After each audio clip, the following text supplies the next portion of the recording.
বই যোগচিত্র বৈচিত্র্যে আপনাদের সবাইকে শুভেচ্ছা।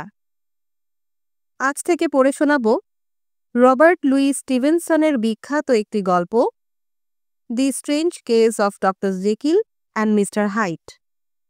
বাংলায় এটি অনুবাদ করেছেন আমিরুল ইসলাম। শিরোনাম দিয়েছেন ডক্টর জেকিল ও মিস্টার হাইট।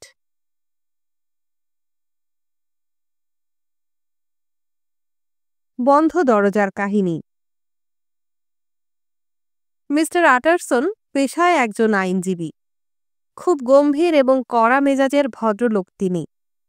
মুখে তার সচরাচর হাসি দেখা যায় না। লোকজনের সঙ্গে কখনো গায়ে পড়ে মেলামেশা করেন না। তার বন্ধুবান্ধবের সংখ্যা কম, কিন্তু যারা তার বন্ধু তাদের প্রতি তিনি খুবই হৃদয়বান, সহনশীল এবং আন্তরিক। তার একজন ঘনিষ্ঠ বন্ধু মিস্টার রিচার্ড এনফিল্ড, সম্পর্কে তারা আত্মীয়। দুজনেই শহরের খুব পরিচিত ব্যক্তিত্ব। ছুটির দিন রোববারে দুজনে একসঙ্গে মাঝে মধ্যে সান্ধ্য ভ্রমণে বের হন। এরকমই এক রোববারে লন্ডনের ছোট্ট কিন্তু ব্যস্ত রাস্তায় তারা ঘুরতে বেরিয়েছেন। আজ রাস্তায় তেমন ভিড় নেই। দুজনেই তারা নিঃশব্দে চুপচাপ হাঁটছেন। পূর্ব দিকে রাস্তাটির একেবারে শেষ মাথায় একটি অদ্ভুত বাড়ির সামনে এসে তারা দাঁড়ালেন। বাড়িটি দোতলা, কিন্তু দরজা জানালা নেই বললেই চলে। রংহীন ফ্যাকাশে দেয়ালটা প্রমাণ করে বাড়িটি বহুদিন অব্যবহৃত। নিচের তলায় ভাঙাচোরা মলিন একটি দরজা। দরজায় না আছে কলিং বেল, না আছে কড়া। দেখে মনে হয় গত এক যুগেও এখান দিয়ে কোনো লোক আসা যাওয়া করেনি। আটারসন ও এনফিল্ড বিপরীত দিকের রাস্তা ধরে যাচ্ছিলেন। বাড়িটির সামনে এসে এনফিল্ড হাতে ছড়ি তুলে বললেন, এই দরজাটি তুমি কি কখনো ঠিকভাবে লক্ষ্য করেছ? আটারসন মাথা ঝাঁকালেন। হ্যাঁ, তিনি ইতিপূর্বে দরজাটি দেখেছেন। আমার মগজের মধ্যে কিন্তু গেঁথে আছে দরজাটি। সে এক দুঃখজনক ঘটনা, এক অদ্ভুত স্মৃতি আমার জীবনের। আটারসন বললেন, তাই নাকি? কি সেই ঘটনা? সবটাই শোনাই তোমাকে। হাঁটতে হাঁটতে এনফিল্ড বলতে শুরু করলেন সেই ঘটনা। একদিন শীতের রাত্রি, ঘন কুয়াশার আবরণ আচ্ছন্ন করে রেখেছে লন্ডন শহরকে। কাজ শেষে ঘরে ফিরছি। রাত্রি তখন গভীর। রাস্তার পর রাস্তা নিঃশব্দ, নীরব, নিঝুম। ল্যাম্পপোস্টের আলো ছাড়া কিছুই চোখে পড়ে না। মানুষজনের চিহ্ন মাত্র নেই। আশা করছি হয়তো একটা পুলিশ টুলিশ দেখা যাবে। ক্লান্ত শ্রান্ত আমি হেঁটে যাচ্ছি। এমন সময় চোখে পড়ল দুটি মূর্তি। একজন বেটে মতো লোক খুঁড়িয়ে খুঁড়িয়ে ছুটছে পূর্ব দিকে। উল্টো দিক থেকে ছুটে আসছে ৮-১০ বছরের একটি মেয়ে। দুজনেই এসে রাস্তার মাঝখানে ধাক্কা খেল। হায়, তারপরেই ঘটল সেই ভয়াবহ ঘটনা। লোকটা নির্বিকারভাবে মেয়েটিকে পায়ের নিচে মারাতে লাগল। মেয়েটি কাতরভাবে চিৎকার করছে। লোকটা মানুষ নয়, যেন হিংস্র জন্তু। চেহারাও তার কুৎসিত। আমি দৌড়ে গিয়ে লোকটার শার্টের কলার চেপে ধরলাম।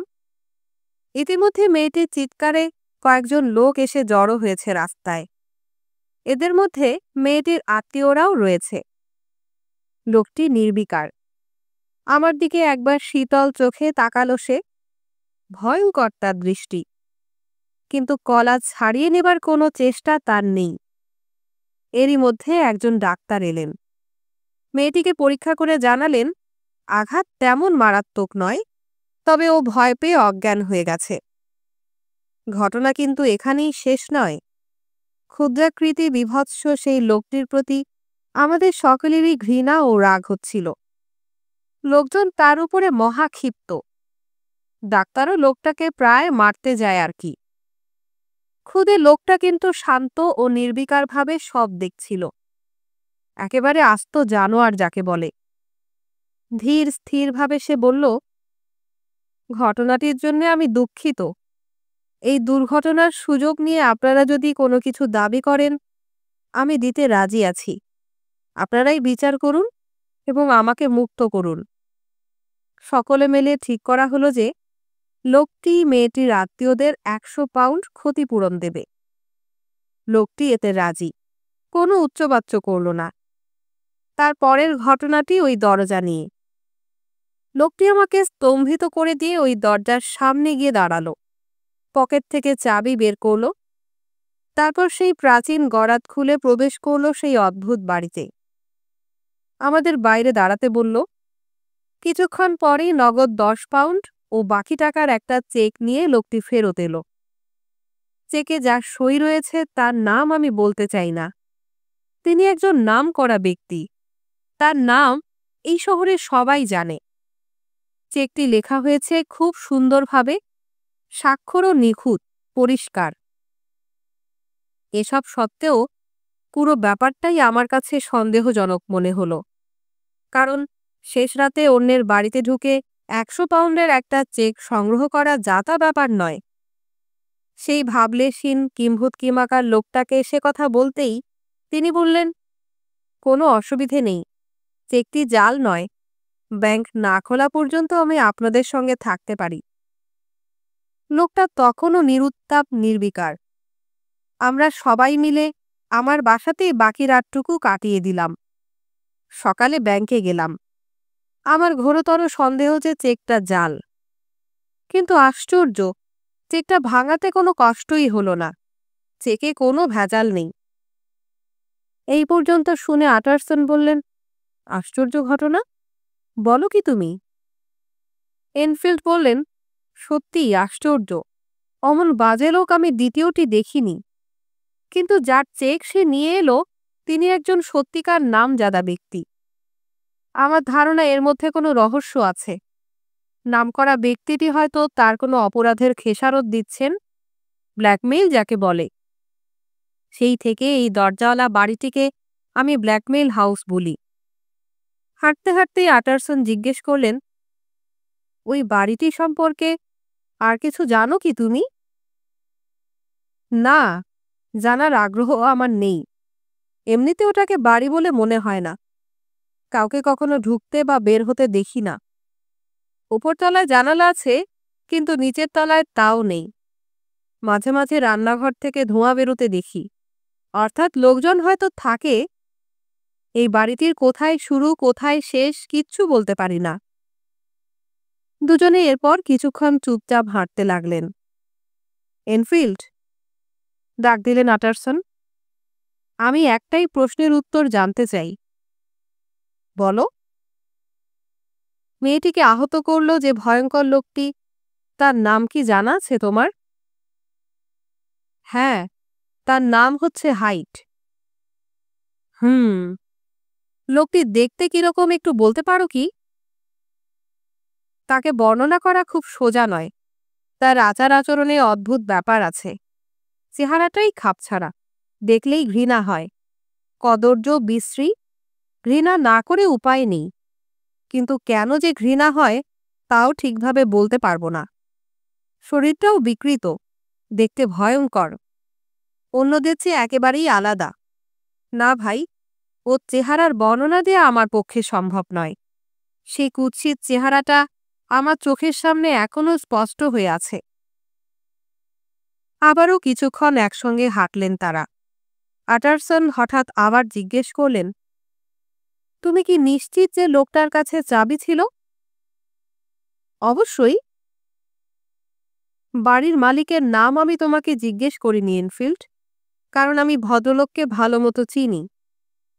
কিন্তু মিস্টার হাইডের যে ঘটনাটি তুমি বললে সেটা খুব আশ্চর্যের, তাই পুঙ্খানুপুঙ্খভাবে সব জানতে চাইছি আমি। এনফিল্ড বললেন, যা যা ঘটেছিল আমি তার এতটুকুও বাড়িয়ে বলিনি। লোকটার কাছে এখনো চাবি আছে, কারণ কিছুদিন আগেও তাকে আমি দরজা খুলে বাড়িতে ঢুকতে দেখেছি। আটারসন দীর্ঘশ্বাস ছেড়ে চুপ মেরে গেলেন। আপন মনে কি যেন ভাবছেন তিনি। তারপর সেই রহস্যময় ঘটনা নিয়ে তাদের মধ্যে আর কোনো আলাপ হলো না। সান্ধ্য ভ্রমণ শেষে যে যার বাড়িতে ফিরে গেলেন। হাইডের সন্ধানে। সেই রাত্রে আটারসন ঘরে ফিরলেন খুব গম্ভীর ও চিন্তিতভাবে। তেমন কিছু খেতেও পারলেন না। কেমন এক অস্বস্তি লাগছে তার। এমনিতে রোববারে অনেক রাত পর্যন্ত তিনি পড়াশোনা করেন। পাশের বাড়ির গির্জার ঘণ্টা শুনে ঘুমাতে যান বিছানায় গভীর রাতে। আজ খাওয়া দাওয়ার পাট চুকিয়ে তাড়াতাড়ি চলে এলেন চেম্বার রুমে। আলমারি খুলে একটা ফাইল বের করলেন। ফাইলের ওপর লেখা আছে ডক্টর জেকিলের উইল। আটারসন উইলখানা বের করে খুব মন দিয়ে পড়তে লাগলেন। হেনরি জেকিলের মৃত্যু ঘটলে তার স্থাবর অস্থাবর সম্পত্তি তার বন্ধু এবং শুভানুধ্যায়ী এডওয়ার্ড হাইট সব পাবে। শুধু তাই নয়, যদি কোনো অজ্ঞাত কারণে জেকিল নিরুদ্দেশ হয়ে যান এবং ৩ মাসের মধ্যে তার কোনো খবর না পাওয়া যায়, তাহলে হাইডি তার উত্তরাধিকারী হবেন। আটারসন এই উইলটা পছন্দ করেননি। উইলের শর্তগুলো তার কাছে অদ্ভুত মনে হয়েছে। ডক্টর জেকিল তার মক্কেলই শুধু নন, একজন ঘনিষ্ঠ বন্ধুও। বন্ধু কেন যে এরকম বিচিত্র উইল করেছেন, আটারসনের কাছে তা বোধগম্য নয়। উইলটাকে পাত্তা দেননি বলেই মন দিয়ে পড়ে দেখেননি। আজকেই প্রথম তিনি হাইডের কিছুটা পরিচয় পেলেন। এনফিল্ডের মুখে হাইডের বর্ণনা শুনে আরও চিন্তিত হলেন তিনি। উইলের মধ্যে নিশ্চয়ই কোনো গভীর ষড়যন্ত্র আছে। উইলটা আলমারিতে রাখতে রাখতে আটারসন ভাবলেন, মনে হয়েছিল এটা নিছক পাগলামি, কিন্তু এখন মনে হচ্ছে ডক্টর জেকিল কি কোনো বিপদের জালে জড়িয়ে পড়েছেন। এইসব ভাবতে ভাবতে আলো নিভিয়ে তিনি গায়ে কোট চাপালেন। ক্যাভেন্ডিশ স্কোয়ারে বন্ধু ল্যানিয়নের সঙ্গে সাক্ষাৎ করবেন। ল্যানিয়ন তার এবং জেকিল দুজনেরই প্রিয় বন্ধু। উইলটির ব্যাপারে লেনিয়নের হয়তো কিছু জানা থাকতে পারে। ডক্টর লেনিয়ন তখন খাওয়া সেরে বিশ্রাম নিচ্ছেন। আইনজীবী আটারসনকে দেখে খুব খুশি হলেন। তারা ছাত্রজীবনের পুরনো বন্ধু। পরস্পরের প্রতি তারা খুবই শ্রদ্ধাশীল।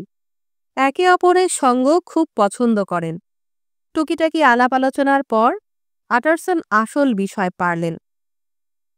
ল্যানিয়ন, তুমি আর আমি বোধহয় হেনরি জেকিলের সবচেয়ে পুরনো বন্ধু, তাই না? হ্যাঁ, তবে আজকাল তার সাথে দেখা হয় না। আশ্চর্য, তোমরা শুধু বন্ধুই নও, এক পেশার মানুষ, দুজনেই ডাক্তার, কিন্তু দেখা হয় না কেন? ডক্টর ল্যানিয়ন বললেন, তা ঠিক, কিন্তু গত 10 বছর ধরে জেকিলের সঙ্গে আমার যোগাযোগটা কমে এসেছে। ও একটু বেশি মাত্রায় কল্পনাপ্রবণ। শেষ দিকে ওর মাথায় গণ্ডগোল দেখা দিতে শুরু করে। সে আজগুবি আজগুবি তথ্য নিয়ে বৈজ্ঞানিক যুক্তিতর্ক করত। এই ধরনের পাগলামি আমার সহ্য হতো না। পুরনো দিনের কথা মনে করে আমি যোগাযোগের চেষ্টা করলেও ওর দেখা পাওয়া মুশকিল। যাক, ব্যাপারটা তেমন কিছু নয়। হাটারসন বুঝলেন, তুই বন্ধুর হয়তো মতের গোলমাল রয়েছে, তাই সম্পর্ক কিছুটা খারাপ। ল্যানিয়ান কথা বলতে বলতে রাগে লাল হয়ে উঠেছিলেন। কিছুক্ষণ চুপ থাকার পরে আটারসন জানতে চাইলেন, আচ্ছা, হাইট বলে জেকিলের কোনো বন্ধুকে তুমি চেনো? হাইট? কই, কখনো তো এর নাম শুনিনি। এইটুকু তথ্য সংগ্রহ করেই আইনজীবী ফিরে এলেন তার বাসায়। সারা রাত বিছানায় শুয়ে এপাশ ওপাশ করতে লাগলেন। নিঃশব্দ রাত্রি, বাইরে দু একটা ল্যাম্পপোস্টে আলো জ্বলছে। এনফিল্ড যে ঘটনাটি বলেছে, ঘুরে ফিরে সেই কথাই মনে হতে লাগল। একটা নির্জন অন্ধকার মাঠে মানুষরূপী একজন বিশালকায় শয়তান একটি মেয়েকে পায়ে দোলে দোলে যাচ্ছে। এরকম একটা দুঃস্বপ্ন তিনি বারবার দেখতে লাগলেন। আবার কখনো দেখলেন তার বন্ধু সুসজ্জিত বিছানায় শুয়ে সুখ স্বপ্নে বিভোর, আর সেই শয়তান দরজা খুলে ঘরে প্রবেশ করল। আর বন্ধু বেচারা শয়তানের কথায় উঠবোস করছে, যেন একটা অশুভ ছায়া ভর করেছে জেকিলের উপর। এইসব নানাবিধ স্বপ্ন দেখতে দেখতে রাত্রি পার হয়ে গেল। ভোর 6টায় যখন গির্জার ঘণ্টা বাজছে, তখনও আটারসনের চিন্তা চেতনায় ভেসে বেড়াচ্ছে সেই ভয়ঙ্কর মানুষটির অবয়ব। কে এই হাইট? তাকে দেখার এক তীব্র কৌতূহলে আচ্ছন্ন হয়ে রইল আটারসনের মন। চেহারাটা কি তার জ্যান্ত শয়তানের মতো বীভৎস? হাইড কি কোনো হিংস্র নরপশু? হাইডের সঙ্গে কোনো রহস্যময় সম্পর্ক আছে ডক্টর জেকিলের? একবার হাইডের সঙ্গে দেখা হলেই রহস্য উন্মোচনের চেষ্টা করা যেত। সদাশয় ডক্টর জেকিল কেন রহস্যময় একটি উইল তৈরি করলেন তার কারণও জানা যেত হয়তো। হাইড যেন তাড়া করে ফিরতে লাগলো আইনজীবী আটারসনকে। হাইডের সঙ্গে দেখা হতেই হবে, এরকম তীব্র আকাঙ্ক্ষায় জলজল করতে লাগলেন তিনি। সেই দিন থেকেই আটারসন সেই অদ্ভুত বাড়ির নড়বড়ে রহস্যময় দরজাটির দিকে সতর্ক দৃষ্টি রাখতে শুরু করলেন। দিনের ব্যস্ত সময়ে কিংবা রাতের নির্জন অবকাশে যখনই তিনি সময় পান তখনই বাড়িটির আশেপাশে একবার ঘুরে আসেন। তীক্ষ্ণ সন্ধানী চোখে খুঁজে বেড়ান প্রত্যাশিত সেই চরিত্রটিকে। অবিরাম চেষ্টায় একদিন তিনি সফল হলেন। ভেজা ভেজা কুয়াশা ঘেরা রাত্রি, রাস্তাঘাট নির্জন, কোনো জনমানুষের সাড়া নেই, দুরন্ত বাতাসের গতি থেমে আছে। ল্যাম্পপোস্টের মৃদু আলো আঁধারির খেলা এখানে ওখানে। রাত তখন 10টা বাজে প্রায়। দোকানপাট সব বন্ধ। কোনো কোনো বাড়ি থেকে গৃহকর্মের টুকিটাকি কাজের শব্দ ভেসে আসছে। এমন সময় আটারসনের কানে ভেসে এলো দ্রুত পদশব্দ। আটারসন নিঃশ্বাস বন্ধ করে কান খাড়া করলেন। কয়েকটি মাত্র মুহূর্ত। পায়ের শব্দ দ্রুত নিকটবর্তী হল। তিনি দেখতে পেলেন যাকে তিনি খোঁজ করছেন সেই লোকটি দ্রুত এগিয়ে আসছে দরজাটির সামনে। ছোটখাটো গড়নের একটি লোক, খুব সাধারণ ঢিলেঢালা পোশাক পরনে। খুব দ্রুত রাস্তা পেরিয়ে তিনি দরজার সামনে এসে দাঁড়ালেন। পকেট থেকে চাবি বের করলেন। ডাইনে বাঁয়ে কোনো দিকে তিনি তাকাচ্ছেন না। চোখে মুখে তার কেমন একটা ভয় ভয় ভাব। আটারসন তাড়াতাড়ি কাছে গিয়ে লোকটির কাঁধে হাত রাখলেন। কিছু যদি মনে না করেন, আপনার নামই কি মিস্টার হাইড? লোকটা চমকে উঠলেন। কিছুক্ষণের মধ্যেই সামলে নিলেন নিজেকে।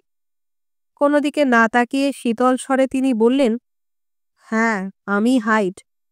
আমার সঙ্গে কি কোনো দরকার আছে আপনার? আটারসন বললেন, না, আপনি তো বাড়ির ভেতরে যাচ্ছিলেন। আমি ডক্টর জেকিলের একজন পুরনো বন্ধু। আমার নাম আটারসন, গন স্ট্রিটে থাকি। হয়তো আমার নাম আপনিও শুনে থাকবেন। ভাবলাম আপনার সঙ্গে যখন দেখা হলো তখন জেকিলের সঙ্গেও একটু দেখা করে যাই। কিন্তু জেকিল তো বাড়িতে নেই, তার সঙ্গে তো দেখা হবে না। হাইড তখন চাবি দিয়ে তালা খোলার চেষ্টা করছেন। মুখ নামিয়ে মৃদুস্বরে জিজ্ঞেস করলেন, আপনি আমাকে চিনলেন কি করে? সে কথা জবাব না দিয়ে আটারসন বললেন, তার আগে একটা অনুরোধ করব। অনুরোধ রাখবেন কি? চেষ্টা করব, বলুন। আপনি আমার দিকে একটু মুখ তুলে তাকান। হাইড দ্বিধাগ্রস্তভাবে আটারসনের দিকে তাকালেন। কয়েকটি মুহূর্ত মাত্র। উভয়ের মুখের দিকে তাকিয়ে রইলেন তারা অপলক। আশা করি আপনাকে চিনতে আর কখনো ভুল হবে না আমার। আপনাকে আমার দরকার হতে পারে। হাইড জবাব দিলেন, যাক, ভালোই হলো আমাদের চেনা পরিচয় হয়ে। আমার ঠিকানা রেখে দিন। লোকটা সোহো স্ট্রিটের ঠিকানা লিখে একটি কার্ড দিলেন আটারসনকে। আটারসন ভাবলেন, ভালোই হলো ব্যাপারটা। কিন্তু এই লোকটি জেকিলের উইলের খবর কি জানে? ঠিকানা দেওয়ার মধ্যে অন্য কোনো অভিসন্ধি নেই তো? তারপর হাইড হঠাৎ করেই জিজ্ঞেস করলেন, আচ্ছা বলুন তো, আপনি আমাকে চিনলেন কিভাবে? আপনার বর্ণনা শুনে। কে বর্ণনা দিল? আমাদের উভয়েরই বন্ধু এমন কারো কাছ থেকে। উভয়ের বন্ধু? হাইডের কণ্ঠস্বরে অবাক ভাব। কারা তারা? যেমন ধরুন ডক্টর জেকিল। তিনি এই কথা বলতে পারেন না। হাইড এক ঝলক রাগ করেই বললেন, মিথ্যে বলছেন আপনি। আপনার কাছ থেকে মিথ্যা শুনব ভাবতেই পারিনি। আটারসন বললেন, কথাটা বিনীতভাবে বললে হয় নাকি? এই শুনে হাইড বিকট হাসিতে ফেটে পড়লেন। তার গলার স্বর অত্যন্ত কর্কশ। হাসির ভঙ্গিটাও অত্যন্ত কুৎসিত। বন্য হাসির ধ্বনি তুলে ক্ষিপ্রভাবে অতি দ্রুত দরজা খুলে তিনি বাড়ির ভেতরে ঢুকে গেলেন। আটারসন কিছুক্ষণ বিমূঢ় হয়ে দাঁড়িয়ে রইলেন। ভাবতে লাগলেন, হায় জেকিল, এরকম দুষ্টু আত্মা ও শয়তানের মতো বীভৎস চেহারার একটা লোক তোমার বন্ধু? আশ্চর্য ঘোরের মধ্যে আটারসন কিছুক্ষণ আচ্ছন্ন হয়ে রইলেন। তারপর শান্ত শীতল সেই রাস্তায় ধীরে ধীরে 1 পা 2 পা ফেলে হাঁটতে লাগলেন। খুবই চিন্তিত এবং ক্লান্ত মনে হচ্ছে তাকে। কপালে হাত বুলাতে বুলাতে হাঁটছেন তিনি। হাইডকে দেখার অদম্য আকাঙ্ক্ষায় আপাতত ইতি ঘটেছে। আদিম, বন্য, বীভৎস এক চরিত্র হাইড। খর্বাকৃতি, বিশ্রী, বিকলাঙ্গ তার চেহারা, ফ্যাসফ্যাসে কর্কশ ভাঙা কণ্ঠস্বর তার। একই সঙ্গে ভীরু ও সাহসী মনে হচ্ছিল হাইডকে। বিরক্তিকর এই লোকটিকে দেখার পর ভয় ও ঘৃণার সংমিশ্রণ হল আটারসনের মনে। লোকটিকে দেখে কি মানুষ মনে হয়? আদিম, বন্য তার চেহারা। হাইডের কাছ থেকে যে কোনো বিপদেরই আশঙ্কা করা যায়। জেকিলের ভবিষ্যৎ চিন্তায় আকুল হয়ে উঠলেন আটারসন। জেকিল যে গভীর কোনো ষড়যন্ত্রের শিকার হতে যাচ্ছেন, এ ব্যাপারে আর কোনো সন্দেহ রইল না তার মনে। এইসব ভাবতে ভাবতে ক্লান্ত পায়ে হাঁটছিলেন আটারসন। টানা রাস্তাটার এক মাথায় পুরনো কিন্তু অভিজাত একটি সুন্দর বাড়ির সামনে এসে দাঁড়ালেন তিনি। বিখ্যাত এবং কৃতী ব্যক্তিরা এই রাস্তায় বসবাস করে। সবচেয়ে সুন্দর ও বিশাল বাড়িটিতেই থাকেন ডক্টর জেকিল। বাইরে থেকেই টের পাওয়া যায় বাড়িটির ঐশ্বর্য ও রুচিস্নিগ্ধতার পরিচয়। সারা বাড়ি জুড়ে শীতের কুয়াশা ঘেরা অন্ধকার রাত্রির গাঢ় ছায়া। আটারসন ধীরে ধীরে গিয়ে বাড়িটার সদর দরজায় কড়া নাড়লেন। ভালো পোশাক পরা একজন বৃদ্ধ ভৃত্য এসে দরজা খুলে দিল। আটারসন জিজ্ঞেস করলেন, এই যে পুল, ডক্টর জেকিল কি বাসায় আছেন? পুল তাকে শুভরাত্রি জানিয়ে ভেতরের ঘরে নিয়ে বসালো। দীর্ঘ ছাদ, চওড়া দেয়াল ঘেরা চমৎকার ঘর, ফায়ারপ্লেসে আগুন জ্বলছে গনগন করে। খুব আরামদায়ক পরিবেশ। আপনি একটু বসুন আটারসন, আমি দেখছি উনি ভেতরের ঘরে আছেন কিনা। পুল চলে গেলে আটারসন একটু আরাম করে হাত পা ছড়িয়ে আগুনের সামনে বসলেন। তার বন্ধুর এই ঘরে তিনি বহুবার এসেছেন। আগুনের উত্তাপে শরীরটা একটু ঝরঝরে হয়ে এলেই আটারসনের মনে পড়ল হাইডের সঙ্গে তার সাক্ষাতের ঘটনাটি। হাইডের ভয়ঙ্কর আদিম চেহারাটা মনে পড়তেই আতঙ্কে ছেয়ে যায় তার সর্বশরীর। ফায়ারপ্লেসের আগুনের শিখায় উজ্জ্বল আসবাবপত্রের একটা ছায়াবাজি তৈরি হচ্ছে উপরের ছাদে। আটারসনের তাই দেখে মনে হলো যেন কোনো অজানা বিপদ আলো অন্ধকারের মধ্য দিয়ে ছুটে আসছে তার দিকে। পুল ফিরে এলে আরামের আবেশ ভেঙে নড়ে চড়ে উঠলেন আটারসন। পুল জানালো ডক্টর জেকিল বাড়িতে নেই। আটারসন তখন বললেন, কিন্তু কিছুক্ষণ আগে যে মিস্টার হাইডকে বাড়ির পেছন দিকে পুরনো দরজা দিয়ে জেকিলের গবেষণাগারে ঢুকতে দেখলাম। জেকিল বাড়িতে না থাকলেও হাইড কিভাবে যাওয়া আসা করে, বিশেষ করে জেকিলের গোপন গবেষণাগারে? পুল বলল, হ্যাঁ স্যার, হাইড সাহেবের কাছেও একটা চাবি আছে। তিনি এভাবে যাওয়া আসা করেন। ওই লোকটিকে তোমার মনিব খুব পছন্দ করেন বলে মনে হচ্ছে পুল। জি স্যার, আমাদের তিনি বলেছেন আমরা যেন তার কথা মান্য করে চলি, তাকেও যেন আমরা মনিবের মতো সম্মান করি। কিন্তু মিস্টার হাইডকে কখনো আগে দেখেছি বলে তো মনে হয় না। না স্যার, তাকে দেখার কথাও না। তিনি তো এখানে থাকেনও না, খাওয়া দাওয়াও করেন না, বাড়ির এদিকটাতে আসেনও না। বেশিরভাগ সময় তিনি গবেষণাগারের ছোট্ট দরজা দিয়ে ঢোকেন, ওখানেই তার আনাগোনা। ঠিক আছে পুল, আজ তবে আসি। শুভরাত্রি স্যার। আটারসন চিন্তিতভাবে ভারী হৃদয় নিয়ে বাড়ির দিকে ফিরে চললেন। মনে মনে ভাবলেন, ডক্টর জেকিল নিশ্চিতভাবেই কোনো বিপদে পড়েছেন, একেবারে অতল খাদে। ডক্টর জেকিল যখন যুবক তখন খুব দুরন্ত ছিলেন। নিশ্চয়ই তখনকার কোনো পাপের প্রায়শ্চিত্ত হচ্ছে এখন। হয়তো হাইডেরও কোনো পাপ আছে, যে পাপের তুলনায় জেকিলের পাপ খুবই অল্প। অথচ এই হাইড লোকটা সম্পূর্ণভাবে যেন গ্রাস করে ফেলেছে জেকিলকে। অতীত স্মৃতি একবার রোমন্থন করার চেষ্টা করলেন আটারসন। না, ডক্টর জেকিলের জীবনে এমন কোনো ঘটনা ঘটতে পারে না যার জন্য তাকে কোনো খেসারত দিতে হতে পারে। সকলেই ডক্টর জেকিলের প্রশংসায় পঞ্চমুখ ছিলেন। তবে এই হাইডের উদয় হলো কোত্থেকে? হাইডের কথা মনে পড়তেই আটারসনের হৃদয়টা বিষাদে পূর্ণ হয়ে উঠল। হাইড যদি উইলের কথা জানতে পারে তবে হয়তো সর্বনাশ হতে পারে। বলা যায় না, লোকটা যেরকম বীভৎস ও পশুর মতো ভয়ঙ্কর ও বন্য, তাতে অর্থের লোভে নিশ্চিতভাবে জেকিলকে হত্যাও করতে পারে। জেকিল যদি আসল ব্যাপারটা খোলাসা করত তবে হয়তো কিছু করা যেত। উইলের অদ্ভুত শর্তগুলোর কথা ভাবতে ভাবতে আটারসন টের পেলেন এ এক দুর্বোধ্য রহস্য। উইলটাকে আরও গোপনীয়ভাবে রাখতে হবে। এই উইলের কথা কেউ যেন টের না পায়।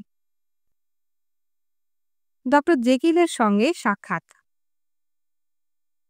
15 দিনের মাথায় ডক্টর জেকিল তার সুখ্যাত নৈশভোজের আমন্ত্রণ জানালেন পুরনো 5-6 জন বন্ধুকে, তার সেই প্রাসাদোপম বাড়িতে। প্রত্যেক অতিথি সমাজে গণ্যমান্য, মেধাবী ও সুপরিচিত। জেকিলের বাসায় কোনো ভোজসভায় আটারসনের আমন্ত্রণ বাদ যায় না কখনো। এবারও তার অন্যথা হয়নি। এরকম বহু ভোজসভায় আটারসন ইতিপূর্বে এসেছেন এবং খুব আনন্দ লাভ করেছেন। সকলে মিলে গল্পগুজব, হাসি তামাশায় মাতিয়ে তোলেন সুন্দর পরিবেশটাকে। অভিজাত ড্রয়িং রুমটি ঝলমল করতে থাকে তখন। আইনজীবী আটারসন বরাবরই কথা কম বলেন, পেছনের সারিতে বসে আনন্দ উপভোগ করেন। খাওয়া দাওয়া শেষে আড্ডার পরে অতিথিরা একে একে বিদায় নিল। ডক্টর জেকিল তখন আটারসনের সঙ্গে ড্রয়িং রুমে আগুনের ধারে বসলেন। জেকিলের বয়স প্রায় 50 বছর হবে। দীর্ঘদেহী, শক্ত সমর্থ গড়ন, আত্মবিশ্বাসী, শান্ত সৌম্য চেহারা। আটারসনের সঙ্গে তার দীর্ঘদিনের বন্ধুত্ব। তার দৃষ্টিতে ফুটে উঠেছে আটারসনের জন্য আন্তরিক শ্রদ্ধা ও ভালোবাসা। দুজনেই কিছুক্ষণ চুপচাপ, আগুনের উত্তাপ গ্রহণ করছেন তারা। আটারসনই প্রথমে মৌনতা ভাঙলেন। তোমার সঙ্গে আমার কিছু জরুরি কথা রয়েছে জেকিল। বিশেষ করে তোমার সেই উইলটার কথা মনে আছে কি? লক্ষ্য করলে বোঝা যাবে যে জেকিল এই প্রসঙ্গটি পছন্দ করলেন না। চেহারায় তার বিরক্তির ছাপ। নিজেকে সামলে নিয়ে তিনি বললেন, বেচারা আটারসন, আমার মতো মক্কেল নিয়ে তুমি বিপদেই পড়েছ দেখছি। বন্ধু হিসেবে আমাকে তুমি গভীরভাবে ভালোবাসো বলেই বিব্রত হচ্ছ, সে আমি বুঝতে পারি।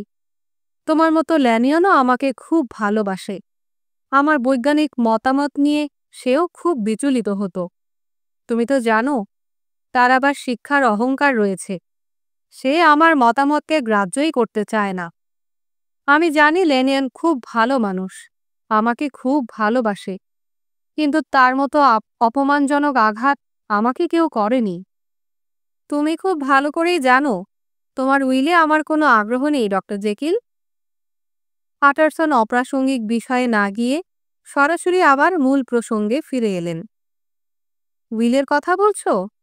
হ্যাঁ, তাতে তোমার সাই নেই, এ কথা তো তুমি আগেও বলেছ আমাকে। আমি আবারও সেই কথাই বলতে চাই। ইদানিং তোমার ওই হাইট সম্পর্কে কিছু কিছু বিষয় জানতে পেরেছি আমি। ডক্টর জেকিলের সৌম্য চেহারাটা হঠাৎ ম্লান হয়ে গেল। উজ্জ্বল চোখে নেমে এলো কালো ছায়া। এইসব বিষয়ে কোনো কথা শুনতে চাই না আমি। বোধহয় আগেও আমরা একদিন একমত হয়েছিলাম যে এই প্রসঙ্গে আলোচনা করব না। কিন্তু পাটারসন বললেন, যা শুনেছি তা খুব ভয়ঙ্কর বলেই মনে হয়েছে। ডক্টর জেকিল তখন হতাশ কণ্ঠস্বরে এলোমেলোভাবে বললেন, তাতে কিচ্ছু বদলাবে না। আমার অবস্থাটা তুমি বুঝতে পারছো না। আমি খুবই যন্ত্রণাদায়ক পরিস্থিতিতে আছি। আমার পরিস্থিতি এখন রহস্যময়, অদ্ভুত, ঘোলাটে। কথা বলে এর কোনো মীমাংসা হবে না। জেকিল, পাটারসন বললেন, তুমি আমাকে ভালো করেই চেনো, আমাকে তুমি বিশ্বাসও করতে পারো। সব যদি খুলে বলা যায় তবে হয়তো তোমাকে সাহায্যও করতে পারি আমরা। তোমাকে ধন্যবাদ প্যাটারসন। তোমার মতো ভালো লোক হয় না, সে আমি বিশ্বাসও করি। তোমার প্রতি কৃতজ্ঞতার ভাষাও জানা নেই আমার। তোমার চেয়ে বেশি আর কাউকে আমি বিশ্বাস করি না। তুমি যত গুরুতর মনে করছো ব্যাপারটাকে, আসলে তত নয়। এর মধ্যে আমার বিপদের আশঙ্কাও নেই। তুমি যখন জানতেই চাচ্ছ, তখন এটুকু বলতে পারি, যে কোনো মুহূর্তে আমি যদি ইচ্ছা করি, হাইডের হাত থেকে নিস্তার পাওয়া সম্ভব। মুছে যাবে তার অস্তিত্ব। সত্যি বলছি, তুমি বিশ্বাস করো? আমার মঙ্গল কামনার জন্যে তোমাকে অসংখ্য ধন্যবাদ। শুধু একটু অনুরোধ আটারসন, ব্যাপারটা খুবই মামুলি, নিতান্তই আমার ব্যক্তিগত ব্যাপার। আমি চাই না যে ব্যাপারটা নিয়ে খুব বেশি ঘাঁটাঘাঁটি হোক। আটারসন আর কিছু বললেন না, গনগনে আগুনের দিকে অপলকে তাকিয়ে রইলেন। ঠিক আছে, আমি সন্দেহমুক্ত। তুমি যে ভালো আছো সেটাই নিশ্চিন্তি। এই বলে আটারসন পা বাড়ালেন। ডক্টর জেকিল উঠে দাঁড়িয়ে পথ আটকালেন। কাতর স্বরে বললেন, তুমি যখন জানতেই চাইছো, তখন দু একটা কথা না বললেই নয়। হাইডের ব্যাপারে আমার কৌতূহলের শেষ নেই। এ বিষয়ে আমার স্বার্থও আছে। আমি জানি তোমার সঙ্গে হাইডের দেখা হয়েছিল। সেই কথা আমাকে বলেছে। সে বোধহয় তোমার সঙ্গে খারাপ ব্যবহার করেছে। হাইডের ব্যাপারে আমার অপরিসীম আগ্রহ। আটারসন, তোমার কাছে একটাই অনুরোধ, আমি যদি না থাকি তবে হাইডের স্বার্থ তুমি দেখবে, তাকে সাহায্য করবে। কথা দাও তুমি? অঙ্গীকার করো, আমার অবর্তমানে হাইডকে তুমি তার পাওনা আদায় করে দেবে।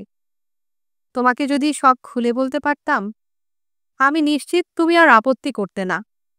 তোমাকে যদি সব বলতে পারতাম, আমার অবর্তমানে তুমি হাইডকে সাহায্য করবে। যদি প্রতিশ্রুতি দাও, তবে আমার মন থেকে ভারী একটা পাথর নামবে। আটারসন জানালেন, দেখো, তাকে পছন্দ করব এমন কথা তো দিতে পারি না। ডক্টর জেকিল আটারসনের হাত দুটো ধরে বললেন, আমি সে কথা বলছি না। আমি তার জন্য ন্যায়বিচার কামনা করছি। আমি যখন থাকব না, তখন আমার জন্যেই তুমি ওকে সাহায্য করো। আটারসন দীর্ঘ নিঃশ্বাস ছেড়ে বললেন, ঠিক আছে, আমি প্রতিশ্রুতি দিলাম। তার জন্য আমি যথাসাধ্য করব। আমি কথা দিচ্ছি। কেরু হত্যা রহস্য। প্রায় 1 বছর পরের কথা। অক্টোবর মাসের মাঝামাঝি। ভয়ঙ্কর, নিষ্ঠুর, নৃশংসতম এক হত্যাকাণ্ডের খবর শুনে লন্ডনের অধিবাসীরা বিস্ময়ে বিমূঢ় হয়ে গেল। নিহত হয়েছেন সমাজের সম্ভ্রান্ত, উচ্চপদে আসীন বিশিষ্ট এক ব্যক্তি। ঘটনার বিবরণে যা জানা গেল তা এই। কোনো বাড়ির এক কাজের মেয়ে। বাড়িতে সে একাই ছিল তখন। বাড়িটা নদীর ধারে। রাত তখন প্রায় 11টা। কাজ সেরে সে ঘুমাতে যাবার আয়োজন করছে। সেদিন ছিল পূর্ণিমা রাত। কিছুক্ষণ আগে কুয়াশায় ঢাকা ছিল সারা শহর। এখন আকাশ মেঘহীন, সুন্দর। জ্যোৎস্নার আলোয় ভেসে যাচ্ছে শহরের রাস্তাঘাট। কাজের মেয়েটি জানালার ধারে এসে দাঁড়ালো। জ্যোৎস্না প্লাবিত অপরূপ প্রাকৃতিক দৃশ্য তাকে মোহিত করে তুলেছে। এমন সময় সে দেখতে পেল একজন সৌম্য বয়স্ক পাকা চুলধারী ভদ্রলোক ধীর পায়ে হেঁটে যাচ্ছেন। উল্টো দিক থেকে হেঁটে আসছে আরেকজন খর্বাকৃতি ব্যক্তি। মেয়েটি দেখতে পেল দুজনে এসে কাছাকাছি হচ্ছে একেবারে তার চোখের সামনে, জানালার নিচে। বুড়ো লোকটি খুব বিনীতভাবে মাথা নুইয়ে বেটে লোকটিকে কি যেন বলার চেষ্টা করল। তারপর হাত তুলে কি যেন বললেন। বোধহয় কোনো ঠিকানা জানতে চাইছেন তিনি।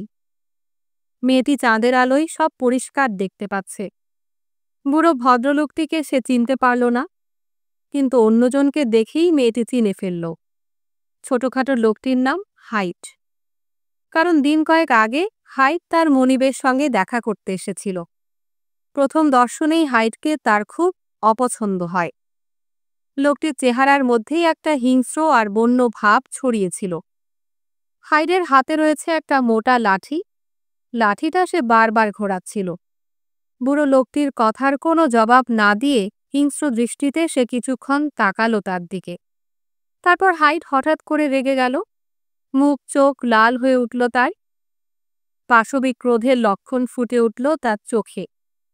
তারপর উন্মাদের মতো ক্ষিপ্তপ্রায় হয়ে বুড়ো লোকটিকে আক্রমণ করে বসল।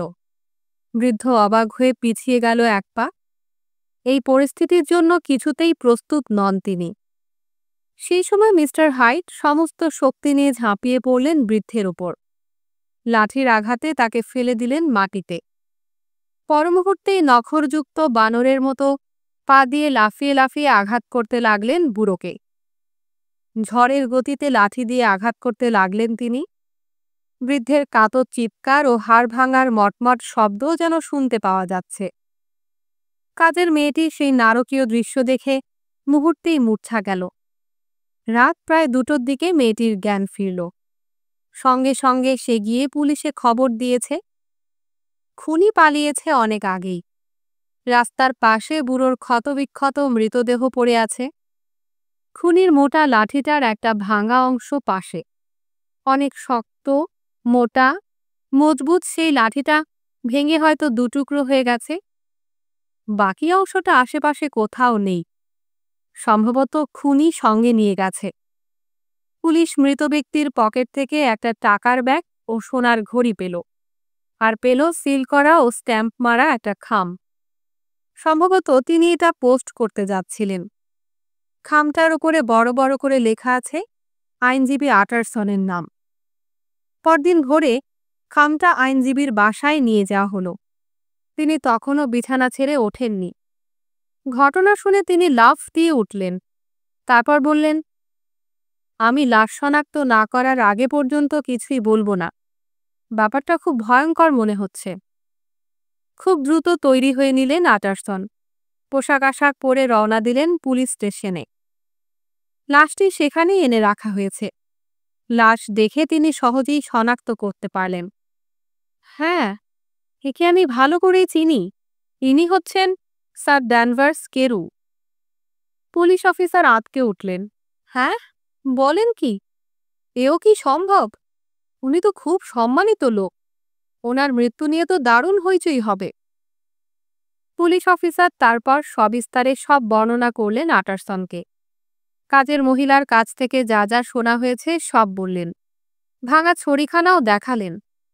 পুলিশের চোখ মুখ তখন জ্বলজ্বল করছে। হত্যা রহস্যটিকে ঠিকমতো উন্মোচিত করতে পারলে তার পেশায় উন্নতি যোগ আছে। আটারসন সব শুনলেন। হাইডের কথা শুনে একটু নড়ে চড়ে উঠলেন।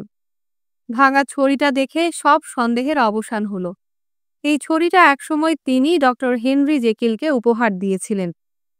আটারসন জানতে চাইলেন, হাইড লোকটি কি একটু বেঁটে খাটো? পুলিশ জানালেন, যেমন বেঁটে তেমনই শয়তানের মতো দেখতে। আটারসন কিছুক্ষণ চিন্তা করলেন। চলুন আমার সঙ্গে, আমি আপনাকে হাইডের বাড়িতে নিয়ে যাব। পুলিশ অফিসার রাজি। তখন সকাল 9টা। লন্ডনের আকাশে কুয়াশার রং কাটেনি। ছাই ছাই রং ছড়িয়ে রয়েছে আকাশ জুড়ে।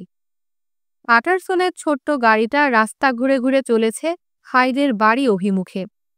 কুয়াশার অস্পষ্টতা কাটিয়ে তারা একসময় এসে পৌঁছালো সোহো স্ট্রিটে। শহর ছাড়িয়ে কিছুটা দূরে কাদামাটির পথ, অল্প কয়েকটা খুচরো দোকান, দেশি বিদেশি লোকজনের আস্তানা। এখানেই হেনরি জেকিলের প্রিয় বন্ধুর আবাসস্থল, যে কিনা 2.5 লক্ষ পাউন্ডের উত্তরাধিকারী। বাড়ির সামনে এসে গাড়ি থামল। রূপালী চুলের এক সাদা বুড়ি এসে দরজা খুলে দিল। এটাই হাইড সাহেবের বাড়ি, কিন্তু তিনি তো এখন বাড়িতে নেই। গতরাতে অনেক দেরি করে বাড়ি ফিরেছিলেন।